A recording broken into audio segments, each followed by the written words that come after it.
Here I'm is. Here I'm is. Hold on a second. I'm going to get my monitor fixed up here. I can't do it until the video goes live. So, yeah, you're going to have to put up with a little bit of prep before I get started. Oh, there I am. There I am. There I am. All right. Good to go now. Let me see if I can make it big so I can see any of y'all's comments when they come in, if I can, without messing everything up. Here we go. I don't know. Oh, here we are. Yeah, there we are. Oh, now I gotta cut the damn double sound off. There. Now, welcome to another thrilling episode of Break On Through. I am your host, the unimpeachable President for Life, Jeffrey K. Clayton, the long-haired weirdo. I got a few things to talk to you about tonight.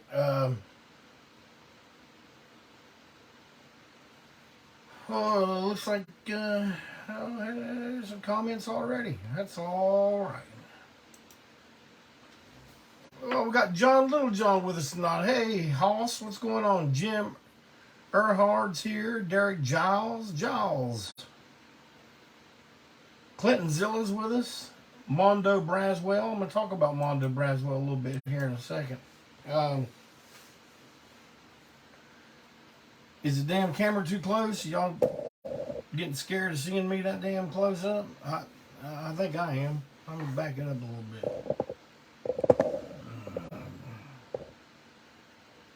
There we go. I like this monitor business. That's all right. Well, first thing I want you to do, I want you to all grab your Break On Through brews, because we're going to get ready to drink a toast.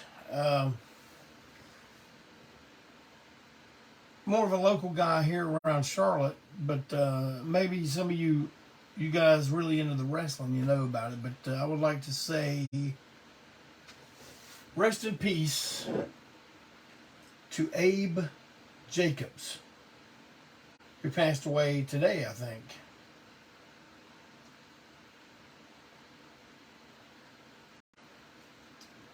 "95 years old." Now, I'm going to tell you a little bit of story about Abe Jacobs. Abe used to, he was like one of those 70s, maybe even wrestled in the 60s. Like legitimate tough guys. No bullshit, no nonsense. He worked the counter at Ricky Steamboat's gym that used to be open here in Charlotte. I don't know, back in the 90s.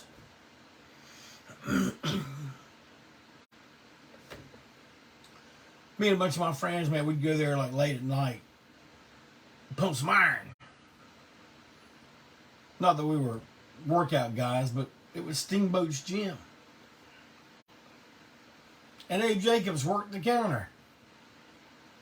Man, we just wanted to be there. Sorry, I keep rubbing my damn eyes, man. Ever since I came back from Indiana, my eyes have watered and gooped up nonstop. I don't know what's going on. But, yeah, and look, I hate to say this, sound disrespectful, but I thought Abe had passed away some time ago. But then you find out he's 95 years old, you know, that's a hell of a run. So rest in peace, Abe.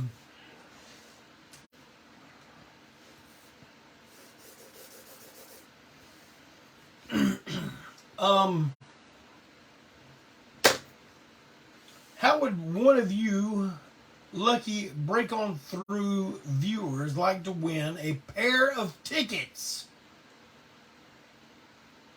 to the ANTiSEEN 40-year anniversary show on September 30th at Ground Zero in Spartanburg, South Carolina. Would you like to win a pair of tickets? I'm going to wait a second for that time delay so I can see if I can get some hearts and some thumbs. And yeah, I'm seeing them. I'm seeing hearts and thumbs like crazy. There we go.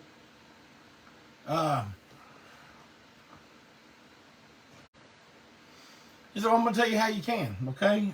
First of all, my main Flint Williams. He has a pair of tickets and was coming to the 40th anniversary show until he found out that his wife would be scheduled to have surgery either the day before or that day. So needless to say, man, you take care of family. You know, you take care of your loved ones before you worry about going to see an ANTiSEEN show. But he had the tickets. And rather than get a refund or anything like that, he just said, you know what, man,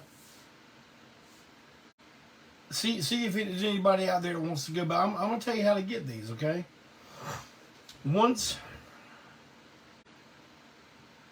I go off the air, I'm going to go on the ANTiSEEN page and I'm going to make a post with the 40-year anniversary show poster on it. And it's also going to have a link of where to buy tickets. Now, how you become eligible to win these tickets is all you have to do is share that post. Just share it.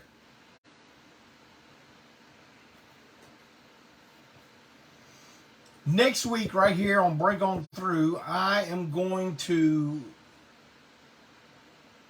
see how many shares we got.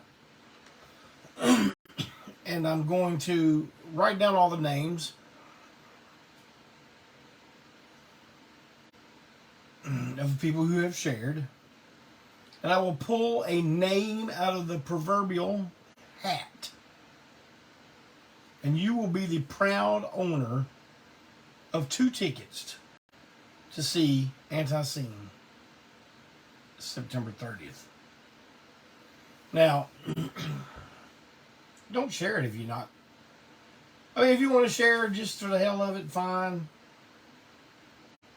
But if I pull your name and you're just like, well, yeah, I'm glad I won, but there's no way I can make it to that show, man. I live in Black Oak, Arkansas, man. I can't make it. Well, let me know, and I'll do a second drawing. How about that?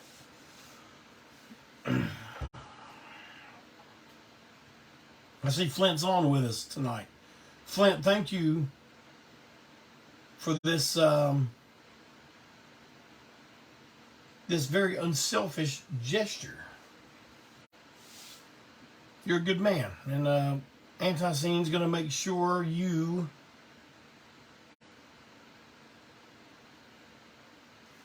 are rewarded for this very kind gesture.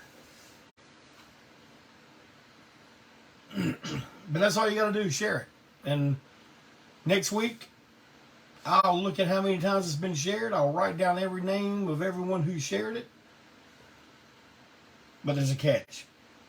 If you share it, but you don't follow the ANTiSEEN page or like the ANTiSEEN, whatever you do, if you're not on it, then your name won't show up.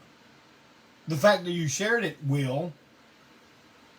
So go on and like the page or join the page, follow the page, whatever the heck it is you got to do, and then I'll be able to see your name.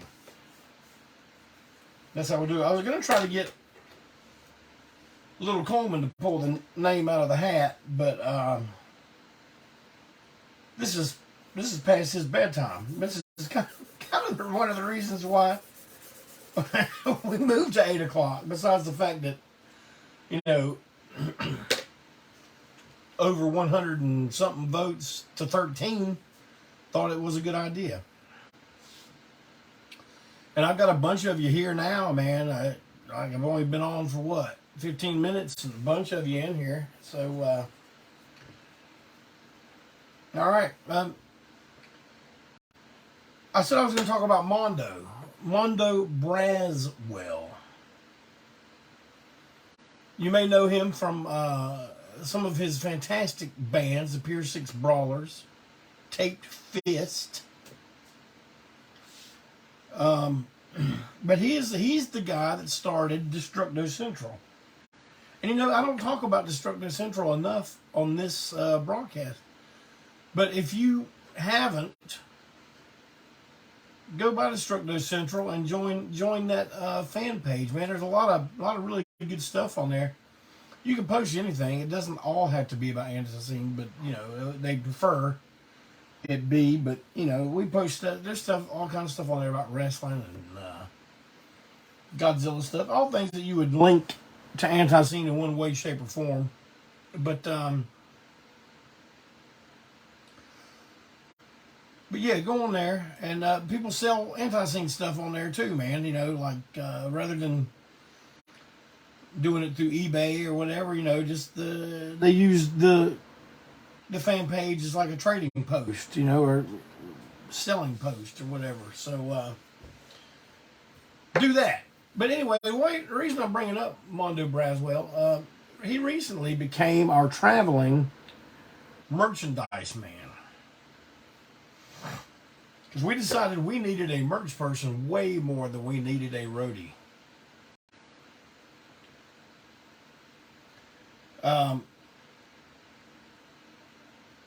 We have no problem getting our gear in and getting it all off the stage and all that stuff.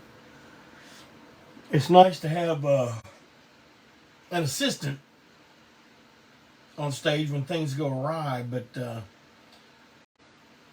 Brandon, our main road dog, he hasn't been able to travel too much. Man, he had some, you know, a young guy and had some serious back problems. But the local shows, he still works with us. Man, I told him, you know, you're in the firm, man. You don't. So, anyway, Mondo is going to be serving a new purpose at the anniversary show. He will be our master of ceremonies. That's known as an MC for those that are not in the biz. But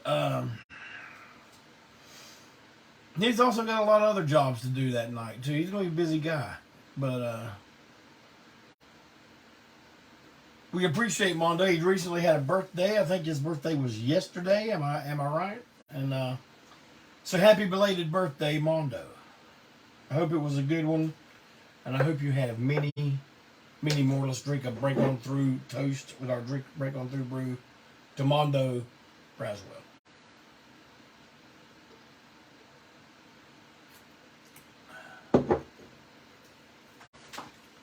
That good old hibiscus tea.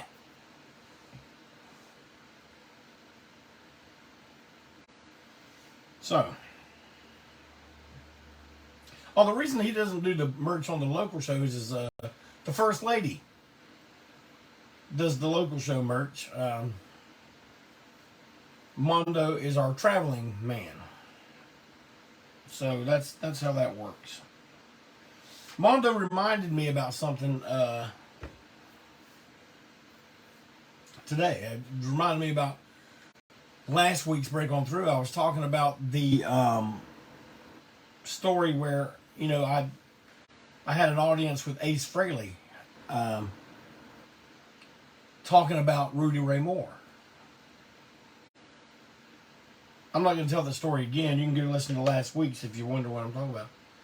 But there was more to that story. Ace's band at that time, and it's funny we'd even bring this up now because Ace has just played some solo shows around the country. and some people I know saw him this past weekend in different areas, and the reviews have not been good. And but I mean I don't. I'm not going to comment because I wasn't there, so I don't have an opinion about it. But I just know I've seen Ace. I don't know, man. Probably 6 or 7 times, and sometimes it was great, and sometimes it was a great disaster. See how I worked that in there? But the band Ace was playing with, I guess, it had to be 90, 96, 97, around that time period. He was playing with a guy that his name was Steve Warner. I knew him as Budgie. That was his nickname. He also played in a New York metal band called Black Lace, and that's where, like, when I met him, and we're talking, he's like, "Yeah, I used to play Black Lace." I was like, "Man, no way!" And there that's him on the cover, and it was like, I thought that was pretty cool. And I also had Richie Scarlett. So what I'm gonna do, what I'm getting ready to tell you is how I linked up Michael Bruce from the Alice Cooper band with Richie Scarlett. And Michael Bruce stayed with me about 3 times. One time I put on I was promoting a show for his band, $1 Billion Babies, and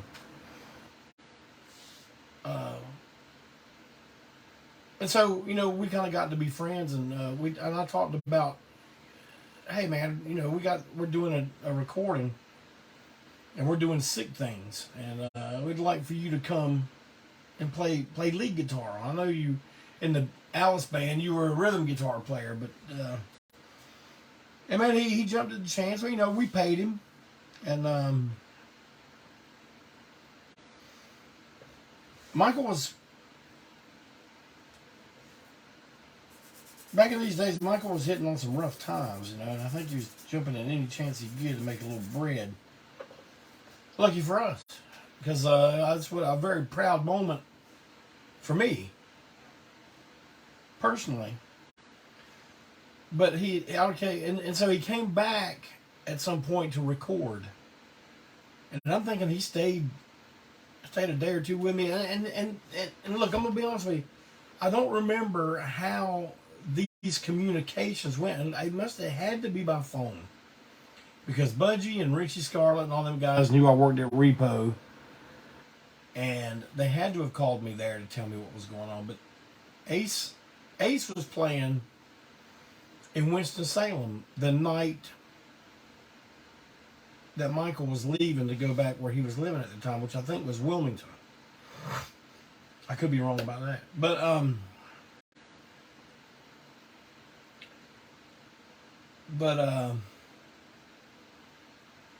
I guess Budgie had called me to tell me they were going to be playing in Winston-Salem, and I was like, hey, you know what?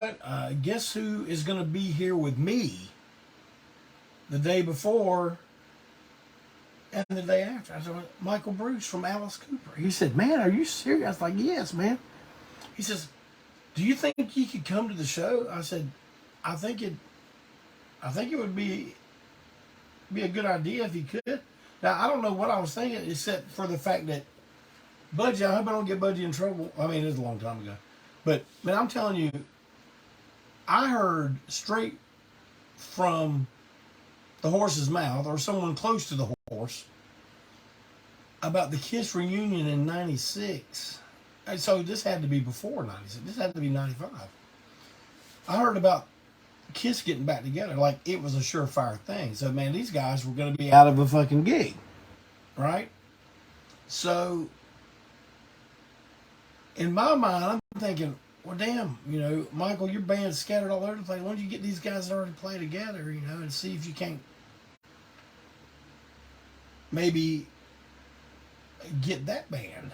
Because he was having all kind of membership troubles with what he had going on. And so he thought it was a good idea too. Now, I don't know what happened up there in Winston-Salem. I don't know if Michael came out and played with Ace, or I have no idea. I have no idea at all. And that was kind of when I lost track of Budgie, Richie, and Michael after that time. And but I do know that Richie Scarlett and Michael Bruce ended up playing together for quite a while. So there's how that all happened. Now, Mondo, I don't know if that's what you wanted to hear about, but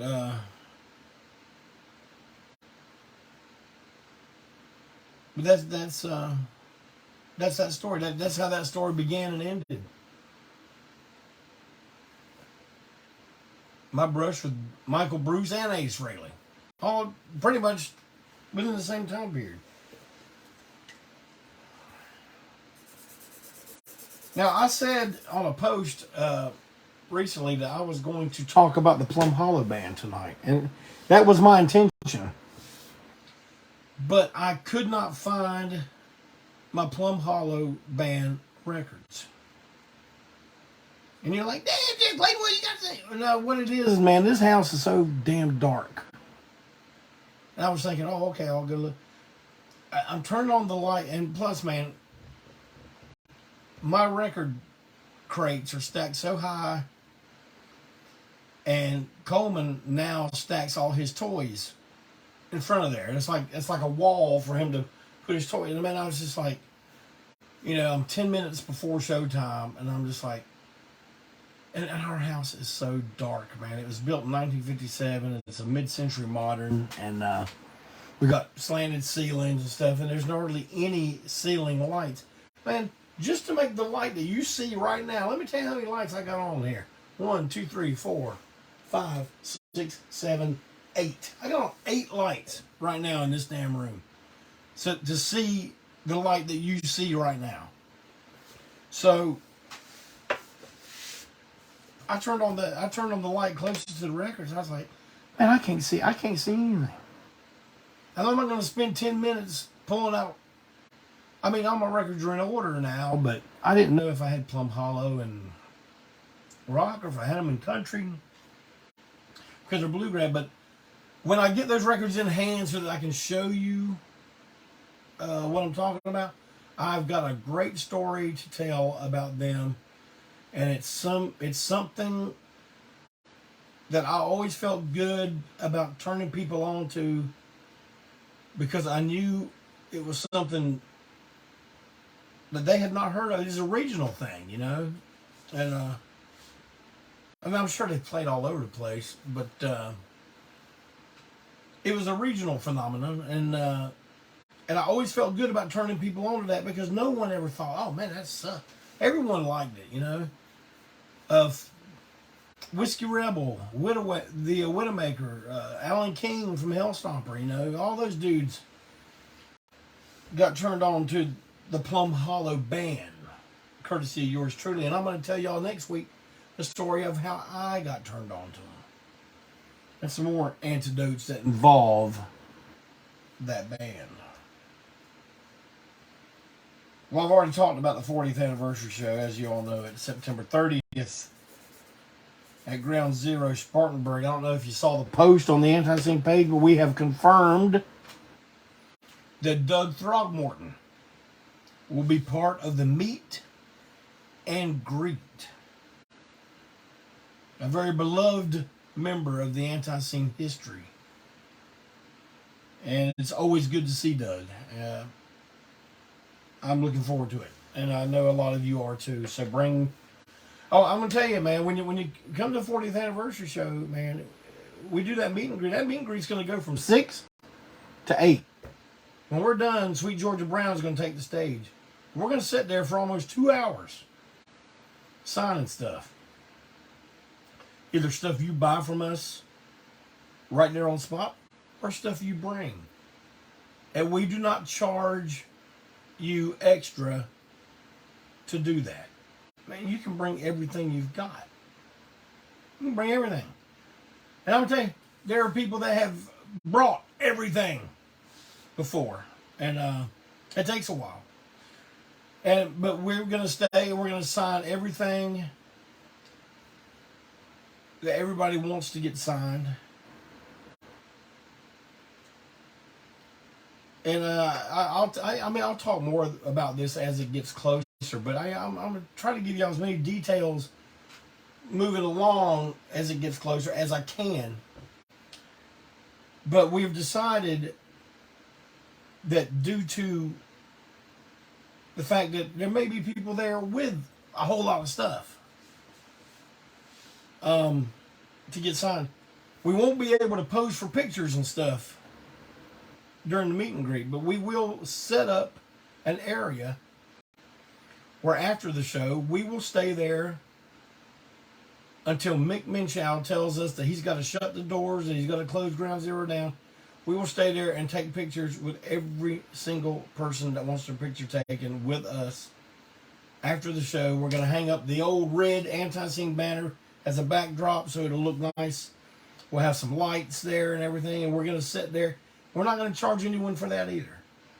Man, I'm telling you, I know people say, oh man, but we don't make money on records anymore. We don't make records on money on CDs. We got a tour. But, we take a different approach about this kind of stuff. We actually love our audience. Even those of y'all that get on our nerves and make us mad. But, nah, it's like,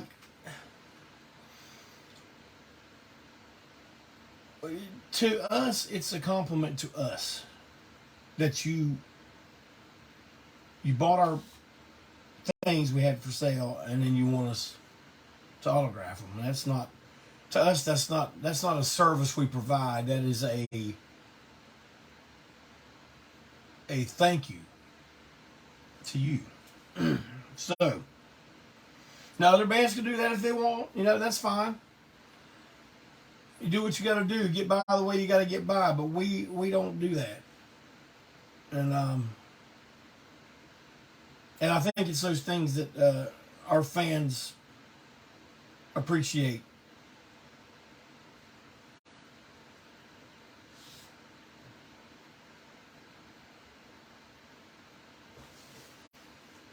And don't forget, I still got Great Disasters and Ruin the Groove.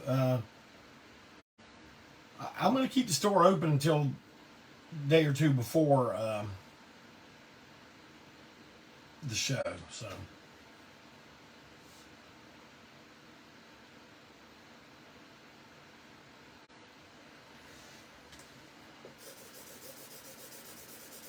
all right, I got a few more things to talk about. Like I had planned to talk about Plum Hollow Band, but that got sidetracked in the fact that I can't see my damn records. So, something kind of popped. You know how, like, when you're on the job, I mean, I don't know how y'all's job, you may have to talk to people, constantly, and so you can't let your mind wander and be thinking about things. But me and my main man, Will Tanner, we're the only guys that work in our department. Like, we're completely separate from the rest of the warehouse. We're like in the back in a corner. Our boss is in Philadelphia. There's no one riding us. We're back there all the time. Will's got a ton of admin work that he does on his stuff, and I do, and I'm out on the floor consolidating and receiving things in. And sometimes we'll be there for hours and we don't even see each other or speak to each other, and so the mind wanders.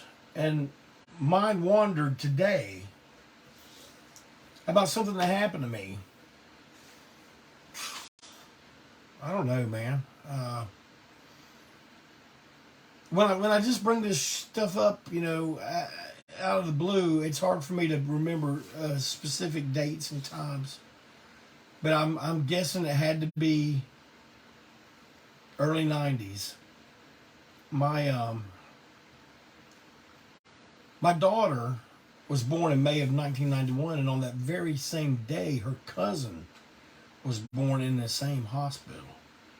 And but she was born with some kind of heart defect, and by the time she got three something years old, I guess she was going to have a surgery for it. And man, not the just the fact that she was in my wife at the time's side of the family, but things like that touch old JC's heart, man. I try to do what I can when I can, and use the band as a vehicle to help. And so we did a benefit show for Carrie's cousin to help the family with the medical costs, and the time they would be off work and that kind of stuff. And in hindsight, I don't know that it was a whole lot, but it was something. As a gesture, it was something. And Channel 9 News picked up on it. The Charlotte Observer had a big picture of me and with Carrie's cousin on my knee, and all the guys in bands that were playing for this thing. Seducer was there, Bloody Mary, Wicked Ways, The Furies. I reckon that's it. But anyway, they send Channel 9 News out day of the show to do a little live broadcast. And man, okay, here's the thing. Since I've been doing this podcast, there's been things I've been able to kind of get out and say, and some things I've been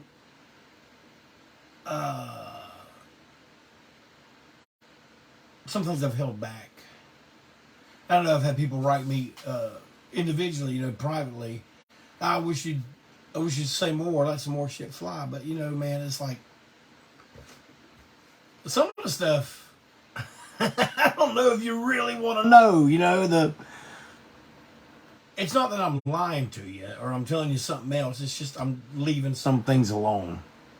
That old saying, some things are just better left alone. Let sleeping dogs lie.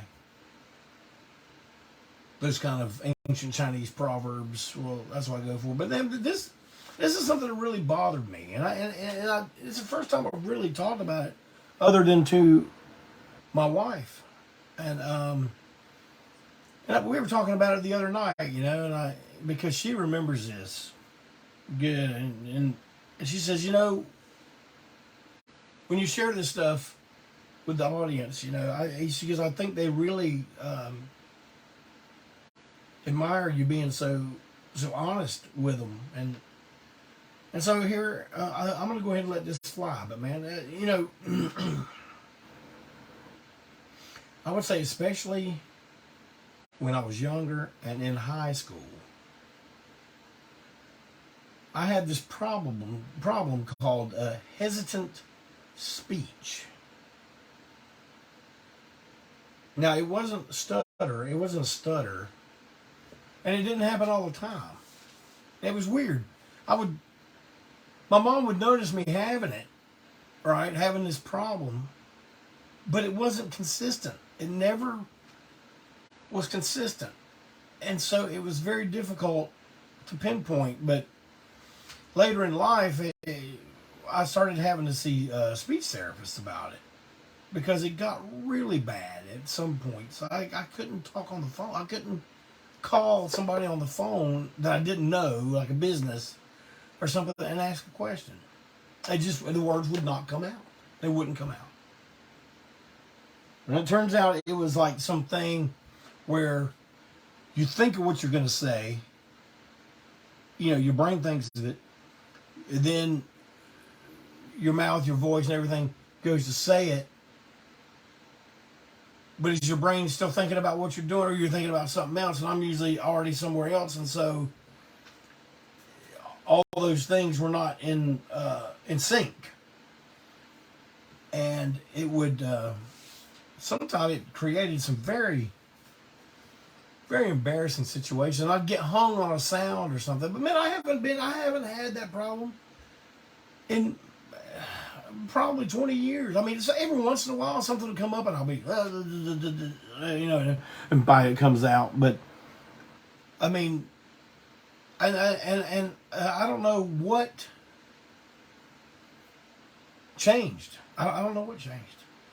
But I'm going to go back to 1993, I guess. 92 or 93. And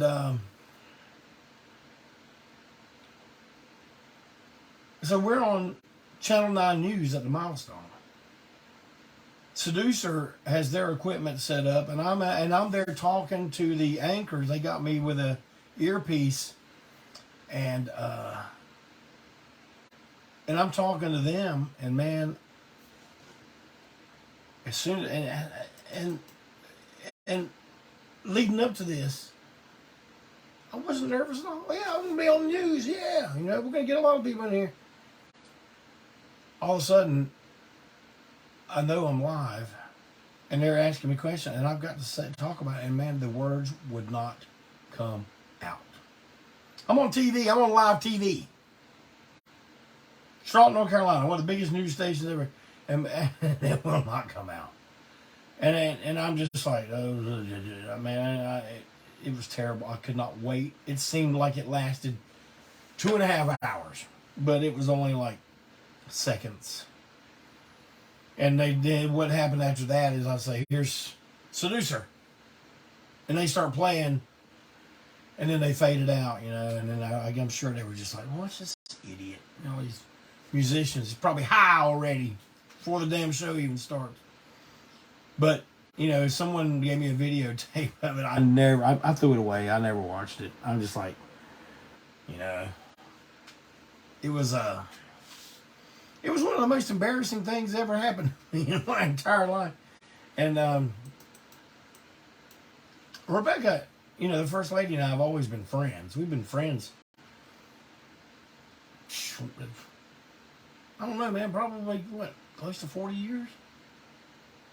35 at least. 35 years at least, man. And I guess she knew I was back at home or something, man, and she said she was mortified, it's like she was feeling so bad for me. But I mean, I got over it. Man, I always just like, shit like that happens, you can roll up in a ball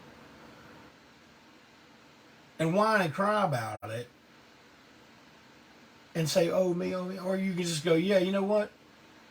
It was embarrassing. I looked like a fucking idiot, and brush yourself off and keep going. That's my advice. And that's how I've done things all my life, man. It's not the only time I've ever been embarrassed about something. Man, we were playing in front of the Ramones at the park elevator, and I stepped out in front of the monitors, and I took a step backwards, and I did a complete back flip over the monitors onto the floor. But of course I played that off, like I meant to do that, But all kinds of shit, Face planted on stage before, all kinds of stuff. But you know what? I feel good having talked about that. So that's not anything anyone can bring up and put it on YouTube. Look at this fool, man. Look at this guy thinking he knows he's got it all together doing his break on through. And then he's, Charlotte News looking like an idiot. Now everybody knows. I have diffused the power of that situation. Yeah, I got that off my damn shoulders. I don't even know why I thought about it. I guess I was thinking about it before today because me and Rebecca were talking about it. But I know what we were talking about that led to it. I guess after Bad Will Ambassadors came out, she was booking us a show somewhere, and she set up an interview with a Roanoke newspaper. And the guy that was booking us knew the guy that was doing the interview, he's like, "Oh yeah, man, he's a good guy, man. It's going to be a good interview."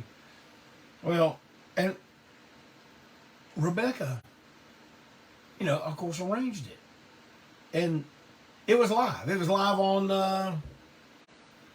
I don't know if it was radio or if it was, an online thing that you could listen to at that point. But man, about 15 minutes into it, I realized what was going on, man. This was an ambush.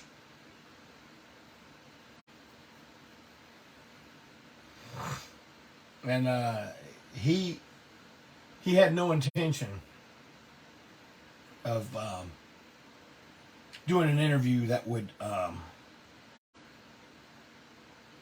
draw people to the show. He was doing it to do his big expose. And what cruel and inhumane assholes we were. He was really picking apart the fact that on that song, Pledge Allegiance to the Bomb, that we put the Muslim prayer at the end. And Cosmo goes, "Shut up!" And man, he was really taking me to task. And I just he's like, "Do you even know what that is?" I said, "Yeah, it's a Muslim prayer of some sort. I'm the one that put the damn thing together. Of course I know what it is." But he's like, "Do you even know what it says?" I said, "No, I don't know what it says. But you will make fun of that. And not even knowing what it." And in my mind, I'm going, well, you know what? I bet if I was playing a Southern Baptist preacher doing a Sunday revival sermon or something and was making fun of it, you'd think that was the funniest thing in the damn world. Wouldn't you? Yeah, you would. And so I kind of played ball with him a little bit until the very end of I knew it was the interview because I was making it the end of the interview. He said something to the effect of, he was taking jabs at me the whole time, and I was kind of like going, yeah, okay, I see what I walked into now. But at the end, he brought up that damn prayer that we put on there, the Muslim prayer, and he says, "I just think it's really weak, that you would put something like that." And I just said, I interrupted him. I said, "You know what, man? It's all a bunch of gibberish to me. I really don't give a damn." He's like, "Okay." And I just clicked, hung up the phone. So that's what got us started talking about stuff like that. Because she said she was listening to it, and she says, she was all excited. "Oh, I got him this interview, for their show coming up." And then all of a sudden out come the knives. And she was like, "Oh my God." And she started crying and stuff. And she called me, and man, she was in tears. And I was just it's okay. I said, "You didn't know this guy was going to pull this kind of shit." But, and so it goes.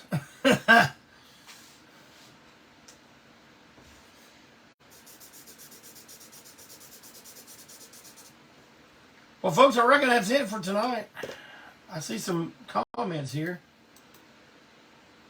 Don't feel bad. The first time I heard about the park elevator, I was like, man, in Charlotte, they had elevators in the parks. Mondo, you're crazy. But anyway, I hope you all were entertained for a little bit. 45 minutes on your Tuesday night. Are you digging the 8 o'clock time slot still? I hope so. See a lot of hearts. I see a lot of thumbs. I hope that means, yeah, we like this 8 o'clock time slot. So, Flint says yeah. Clinton, Derek, Giles. Man, thank you. Thank you, everybody. Thank you so much. And I appreciate you. Man, I appreciate you this week, like I have every single week. We have been doing this now for over 3 years. And you know, the fact that we have lasted, the band has lasted 40 years.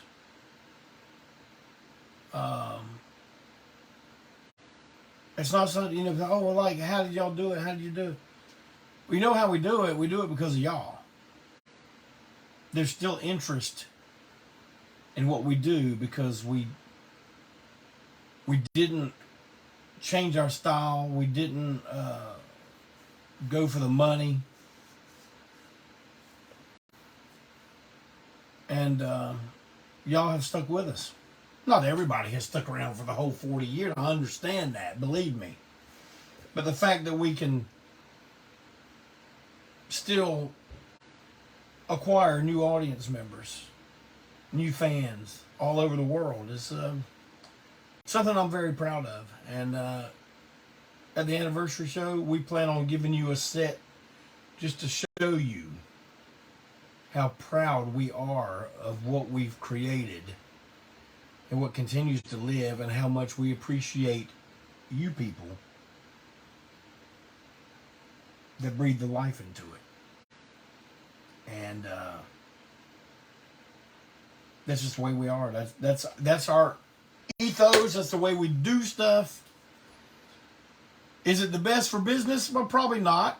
I'm sure some of you out there would go, oh, good, I'd be charging for that meet and greet, and I'd be charging for that photo opportunity. Yeah, you probably will. Man, it's all within your right to do that. I do not judge you for doing so, but it's not the way we do things. So, that being said, thank you for hanging out with me tonight. I hope you all have a great rest of your week. I hope you have a great night tonight. I hope you have a great weekend. I'll see you here next Tuesday night at 8 o'clock, where we will draw for the 2 free tickets for the anniversary show. Now remember, all you got to do, as soon as I sign off here, I'm going to get on the phone. I'm going to make that post. Share it. You got a week. You can share it a bunch of times. You share it different places. I mean, I'm just only going to take your name down once, but yeah, do it. And if you are chosen, you will be coming to the show, getting in for free. Take care, everybody. Have a great one.